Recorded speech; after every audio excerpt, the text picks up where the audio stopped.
Bonjour les gars, j'espère que vous vous portez bien. Aujourd'hui, on parle d'un sujet vraiment important, un sujet qui va vous aider dans votre vie amoureuse, sociale et aussi professionnelle. Donc aujourd'hui, on parle des langages non verbaux ou des body language, d'accord? Alors, qu'est-ce que c'est que le langage non verbal? C'est le fait de savoir communiquer avec une personne ou c'est simplement le fait de communiquer avec une personne ou un groupe de personnes sans vraiment avoir à placer un mot. Ok, je m'explique.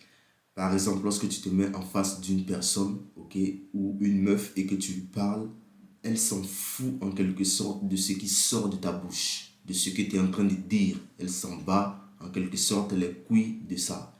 Mais c'est de comment est-ce que tu es en train de accompagner ce que tu es en train de dire. Donc c'est pourquoi on dit que 85% de la communication est non verbale. D'accord? 85%, c'est énorme. C'est comme si on te disait que tu vas faire un travail et quand tu obtiens les bénéfices, la banque prend 85% et toi, tu as seulement 15%. Bah, c'est injuste, c'est inutile, c'est n'importe quoi. Donc, c'est exactement la même chose. C'est la raison aussi pour laquelle, quand tu vas dans des entretiens d'embauche, parfois quand tu vas dans le but de vraiment, je veux vraiment avoir ce travail et il faut qu'on me prenne et tu vas genre, j'ai besoin de ce travail, j'ai besoin. Donc, lorsque tu es en face du recruteur, tu as des signaux que tu dégages, du genre stress, tu vois. Et du coup, il se dit dans sa tête que bah, ce mec-là n'est pas trop compétent, ok? Donc, c'est pourquoi la plupart du temps, lorsque tu vas à des entretiens d'embauche en mode bas les couilles, du genre, je m'en vais et je passe l'interview. Si on ne me sélectionne pas, bah, c'est l'entreprise qui perd. Si on me sélectionne, bah, c'est l'entreprise qui gagne parce que je sais ce que je vaux. Donc, quand tu vas là-bas et tu parles au recruteur, tu es plus détaché en fait. Tu es plus détaché. Quand tu lui parles, tu bouges, ok? Tu as une posture plus ouverte parce que tu t'en bats les couilles si tu te prends ou tu ne te prends pas, tu comprends? Donc, c'est ce qui va faire que bah, il va se dire, celui-là, il a l'air un peu audacieux, il a l'air un peu sérieux. Donc, bon, c'est ce genre de profil-là dont j'ai besoin. Donc, il se peut qu'il te prenne. Et ça m'a plusieurs fois arrivé. Je suis allé dans des entretiens d'embauche en mode j'en ai vraiment besoin et tout. Et à chaque fois, on m'a toujours rejeté. Mais lorsque je suis allé pour la première fois, c'était dans un restaurant fast-food. Je suis allé en mode battre les couilles, tu vois. Et je parlais au mec comme si je parlais à un pote en fait, ok, tout en restant poli et tout. Et on m'a appelé en fait le même soir pour m'embaucher, tu comprends. Donc, les langages corporels sont vraiment très importants. Lorsque tu te mets en face d'une meuf et tu lui parles, je te dis, elle s'en fout de ce qui sort de ta bouche, mais c'est de comment est-ce que tu es en train de te comporter. Où sont tes mains? Quand tu lui parles, tu mets ta main dans ton pantalon, ou tu mets ta main dans ta poche, ou tu mets ta main sur ta tête. Donc imagine, toi, tu es en train de parler à une demoiselle et ta main est sur ta tête, ok? Et tu es en train de lui parler du genre, tu me plais, etc. Je veux qu'on sorte ensemble. Elle se dit, bah, celui-là, c'est un gamin, quoi. C'est un gamin. Et même si elle te donne son numéro, bah, quand tu vas l'inviter, elle va refuser. Elle ne va pas venir, en fait. Ok? Et en plus, il est non seulement important, ok, de maîtriser son langage corporel, mais il est aussi important d'interpréter le langage corporel d'autrui ou des personnes avec qui tu entres en contact. Ok? Si une personne veut te manipuler, ok, il y a des signaux qui montreront que cette personne a envie de te manipuler, ok. Tout simplement, ça va être cette personne parle un peu plus rapidement et lorsque tu l'écoutes dans ses gestes et tout, même s'il maîtrise les techniques de je ne sais quoi, il aura l'air un peu pas naturel, ok. Même si ses mouvements sont bien, ok, structurés, il n'aura pas l'air naturel, ok. Quand c'est naturel, ça se sent et ça se voit. Et c'est ce genre de truc-là, les femmes sont vraiment très sensibles à cela. Elles comprennent ça très très bien. Donc c'est ce qu'elles utilisent en fait pour vous anarquer, ok. Lorsqu'elle est en face de toi et tu lui parles, et quand tu es gêné, tu lui montres ces signes de gêne. Comme du genre croiser ses bras et du coup en même temps les décroiser, mettre ta main dans tes poches. Ok, en 5 secondes, tu peux faire en fait 10 gestes différents. Te toucher la tête, la barbe, ok, les épaules, etc. Donc elle interprète ça comme ce mec-là, c'est un bêta, ok, il a peur de moi. Donc elle utilise ça contre toi. Elle profite et elle te demande, je sais pas, elle te demande quelque chose. Et il est fort probable que tu acceptes parce qu'elle a le contrôle en fait. Elle observe tout ton langage corporel. Donc c'est la même chose aussi dans le sens inverse. Quand tu pars en face d'une meuf et que tu es gêné, bah, qu'est-ce que tu fais? Tu ne montres pas, ok, tu ne montres aucun signe, ok, de mal à l'aise en fait. Tu es mal à l'aise normalement, ta main sera comme ça, ok, tu seras plutôt comme ça, comme ça, comme ça. Tu vas faire beaucoup de gestes à la fois. Des gestes en fait qui vont te porter préjudice tout simplement. Donc tu prends conscience de tes gestes, tes mains et tes yeux, etc. Et tu décides en fait de ne pas montrer, ok, ces signes d'inconfort. Par exemple, tu es inconfort, normalement tes bras vont bouger dans tous les sens, mais qu'est-ce que tu fais? Tu fais des mouvements adaptateurs tout simplement. Ça veut dire quoi? Je t'explique, c'est très simple. Si tu es gêné, au lieu de faire ta main comme ça et tout, comme ça, te toucher les cheveux, tu vas tout simplement, ok, arranger en fait ta chemise comme ça. Tu vas tout simplement arranger ta chemise, ok. Ça va faire au moins, bah, ça va structurer tes gestes, ok. Ça ne veut pas dire, comme ça ne veut pas dire que tu es mal à l'aise, ok. Donc tout simplement, tu vas faire comme ça, ou soit tu vas arranger ta montre, ok. Tu vas arranger ta montre et c'est tout, ok. Et après, lorsque tu finis de faire ça, tu reviens à ta posture normale. Si c'est comme ça, ou si c'est comme ça, ou si c'est comme ça. Mais tu ne montres aucun signe d'inconfort. Parce que lorsque tu montres des signes d'inconfort à cette femme-là, tu n'iras pas loin avec elle, ok? Il y a des femmes qui sont vraiment très douces et qui te pardonnent ça, ok? Il y a des femmes qui sont vraiment très bonnes, ok? Qui s'en battent en quelque sorte les couilles de ça ou qui ne comprennent pas ça et qui te laissent en fait faire, ok? Jusqu'à ce que tu récupères la confiance. Mais dans 90% des cas, lorsque tu te mets en face d'une meuf et tu commences à montrer ces signes d'inconfort là, et qu'elle le voit 2, 3, 4 fois, bah, c'est compliqué. Normalement, c'est elle qui est censée, en fait, avoir ces signaux d'inconfort et je sais pas, de manque de confiance, comme se toucher les cheveux, se croiser les pieds, se croiser les bras, etc. Pour elle, c'est normal, ok? Elle, il n'y a pas de problème. Mais toi, en fait, en tant qu'homme, tu dois rester solide. Un langage corporel comme ça, ouvert, en fait. Genre, je m'en bats les couilles, tu comprends? Donc, c'est vraiment très important. C'est pareil dans le milieu professionnel. Lorsque par exemple ton boss est en train de te parler ou est en train de parler à un groupe de personnes, genre une réunion quoi. Il parle, pendant qu'il parle, il vous observe, ok? S'il voit que bah, t'as les mains croisées ou que tu as les pieds croisés en même temps en bas de la table, ça va se ressentir en haut, tu vois. Tu auras la tête baissée, genre la posture basse comme ça. Et il se dira que bah, celui-là, il n'a pas l'air très compétent. Et il se peut que s'il ça pète dans sa tête et qu'il y a une opportunité qui se présente, bah, il peut te virer en fait.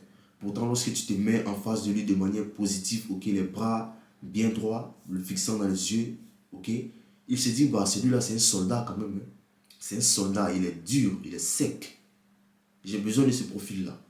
Et lorsque tu l'écoutes attentivement et que tu poses les bonnes questions, etc., et que tu es relax, ok, bah, il te fait confiance automatiquement. Il te fait confiance sans vraiment savoir pourquoi il te fait confiance. Donc, c'est ça aussi le secret des comédiens, ok, des comédiens, des orateurs et tout ça.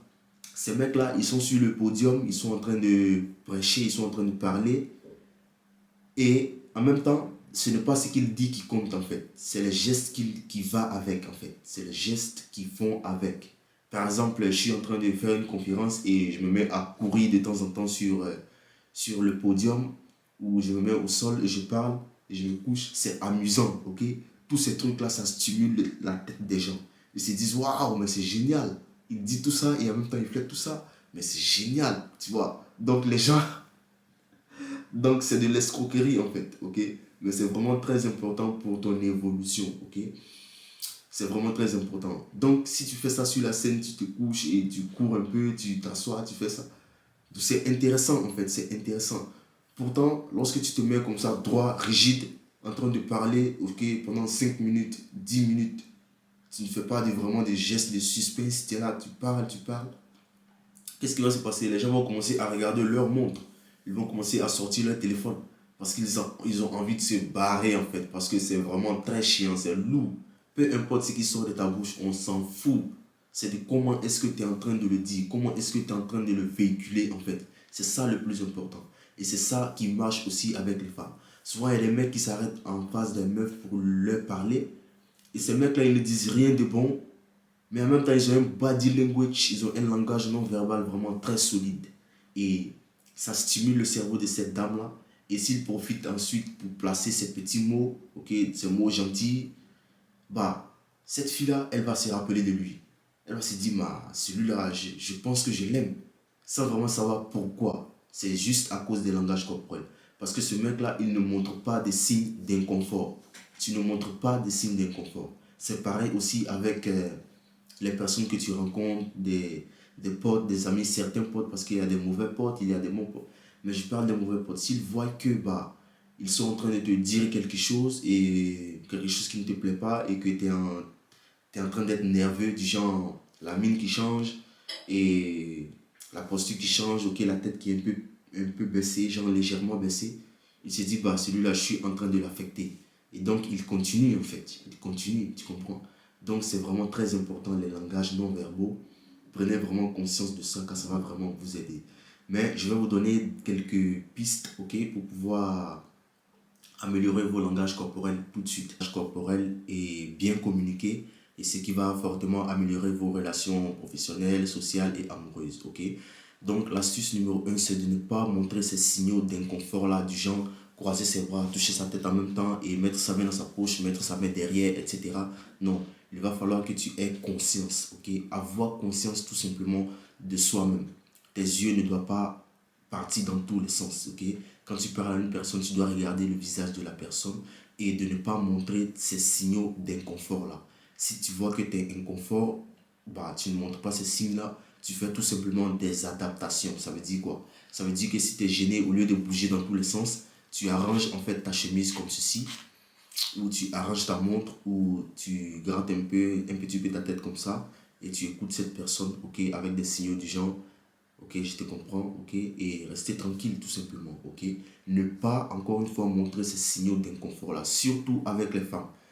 Une femme avec qui tu vas entrer en contact comme ça pour la première fois, ne montre pas ces signaux d'inconfort là, sinon tu n'iras nulle part avec elle, ok. Elle va interpréter ça du genre il n'a pas confiance en lui ou ce n'est pas un bon mec et pam, ça va se gâter en fait. Donc ne montre jamais ces signes d'inconfort là, tu ne perds rien.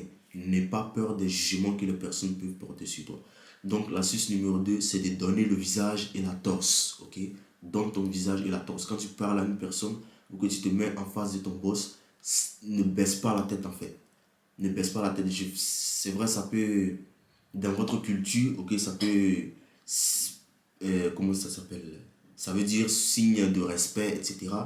Mais le boss, aujourd'hui, dans ce monde-là, il s'en fout de ça, en fait. Il a besoin d'une personne compétente. Donc, lorsque tu te mets en face de lui, la tête légèrement levée, où il peut voir ton cou, et la torse, ok, un peu plus en avant, pas du genre comme ça, mais un peu plus ouvert, ok, avec les mains bien placées, bah, il s'est dit quoi? Celui-là, c'est un soldat. Il est dur, il est sec. C'est de ce genre de profil dont j'ai besoin. Donc, donne le visage et donne aussi la torse, ok? Sois carré tout simplement. Donc, l'astuce numéro 3 c'est de s'adapter aux situations et aux personnes. Par exemple, tu ne peux pas aller à un funérail et arriver et débarquer, ok, avec un grand sourire. Ce n'est pas possible, tu es fou. Quand tu vas dans un endroit, il faut vraiment regarder les contextes, ok? Par exemple, lorsque tu vas à la mosquée ou à l'église, tu peux vraiment baisser ta tête et entrer, il n'y a pas de souci. Mais lorsque tu es au travail ou dehors avec des gens, etc., en train de socialiser, bah là-bas, tu n'as pas le droit en fait de baisser ta tête. Tu dois toujours avoir la tête, ok, bien placée. Pas la tête très haute, sinon on te prend comme une personne vraiment sur confiance et c'est mauvais. Mais garde ta tête vraiment bien placée, ok, dans ton cou. Il faut qu'on arrive à voir un petit peu ton cou et aussi la poitrine ouverte et marche comme si vraiment tu n'avais aucun problème. Et c'est ça aussi les avantages de la rétention séminale. Pourquoi les femmes sont attirées par toi grâce à la rétention séminale? Parce que quand tu fais la rétention séminale, tous ces gestes que je suis en train de te donner, les techniques là, tu l'as naturellement en fait. Tu l'as naturellement, donc tu bouges plus bien, tu t'adaptes bien. Donc ça fait que les gens ne comprennent pas comment tu es conçu en fait. Ok, ça aussi, ça peut être des bénéfices de la rétention séminale. Bon, on arrive à la fin de cette vidéo, on ne va pas rentrer dans ce sujet de rétention séminale. Ok, Donc les gars, je vous exhorte vraiment à savoir maîtriser vos langages corporels ou du moins à avoir conscience de comment vous vous comportez ou comment vous bougez vos mains, etc. Parce que les gens, encore une fois, ils s'en foutent de ce qui sort de ta bouche, mais c'est comment est-ce que tu es en train de te comporter. C'est pourquoi souvent tu entends dire les gens, bah cette personne m'a l'air gentille, cette personne m'a l'air méchante, cette personne m'a l'air, tu vois, on ne dit pas cette personne est sincère, mais il m'a l'air sincère. Donc, nous sommes en fait dans du faux en fait. Donc, il faut savoir véhiculer, ok, ton message. Il faut savoir te faire vendre. Donc, c'est de ce que je veux que vous preniez conscience et on va se retrouver dans une prochaine vidéo parce qu'on arrive à la fin de cette vidéo. J'espère que cette vidéo vous aide en quelque sorte ou que ça vous aide. Et on se retrouve dans une prochaine vidéo. Prenez bien soin de vous et puis